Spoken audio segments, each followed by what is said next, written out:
Osama bin Laden has made a tape. This tape has a number of interesting things about it.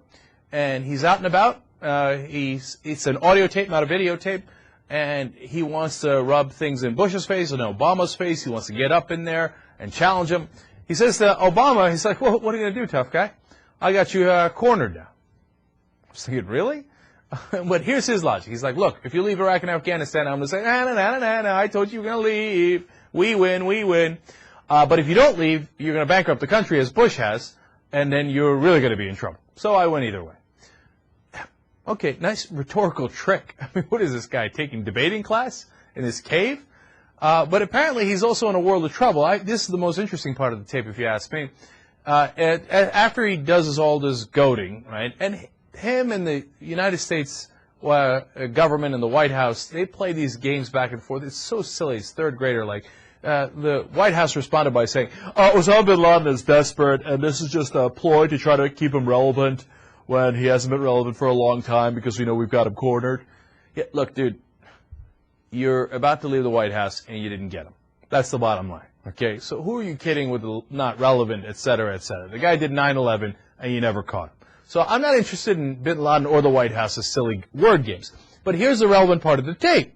Bin Laden says, oh, they are great Satan. We fight them in Israel. What Israel has done to Gaza Strip is terrible. Everybody join the fight. I hate Obama. I hate Bush.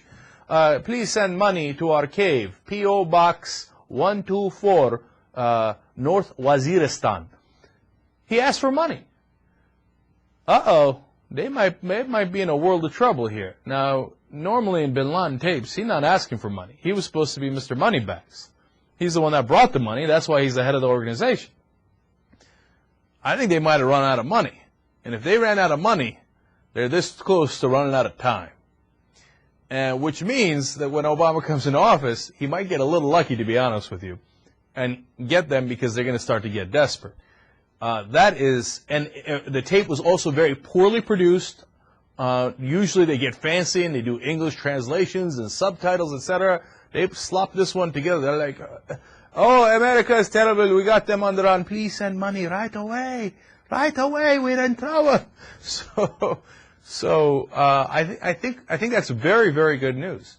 Now, the other interesting part of the tape was what they said about Hamas, which they did not mention Hamas. Now, one of the points of the tape was to talk about what's happening in Israel. So it's very recent, and apparently, if it really is bin Laden, and we think it is so far, we meaning the intelligence communities, that means he's still alive, right? And he's talking about current day events, but he does not like Hamas. Now, that's interesting, right?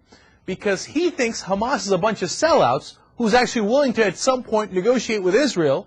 And he says, oh, you guys entered politics. That's not the way to go. Jihad is the way to go. Kill more civilians.